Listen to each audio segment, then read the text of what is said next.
आज आहे नवरात्र उत्सवाचा शेवटचा दिवस 9वे माळ. तर नमस्कार, तुम्हा सर्वांचं स्वागत आहे माझ्या आजच्या नवीन मिनी व्लॉगमध्ये. तर आज आहे नवरात्राचा 10वा दिवस आणि आजच्या दिवशी घट हलवायचा असतो जागेवरतून. ज्या माळा वगैरे आपण घटाला 9 दिवस सोडलेल्या असतात त्या काढून टाकायच्या असतात आणि घट जागेवरती फिरवायचा असतो. दही भाताचा नैवेद्य दाखवला, आंबाड्याची भाजी आणि भाकरीचा पण नैवेद्य असतो. पण भाजी काही भेटली नाही, तर त्यामुळे दही भाताचा नैवेद्य दाखवला आणि घट हे करून घेतला, हलवून घेतला जागेवरतून. आणि दुपारी मस्त असा उपवास सोडायचा होता, 5 दिवसाचा उपवास होता, तो सोडायचा होता. त्या अगोदर मी अनिकेतला शाळेतून आणण्यासाठी गेलो. त्याच्या पोटामध्ये दुखत होतं मधूनच त्याला शाळेतून घेऊन आलो.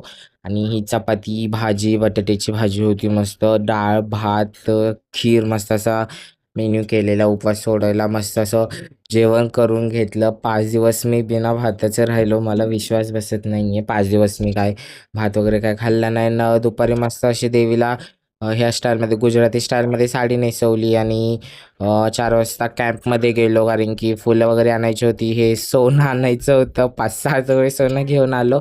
तुम्हाला माझा मिनी व्लॉग असेल नक्की लाईक, शेअर, सबस्क्राईब करा. इंस्टाग्राम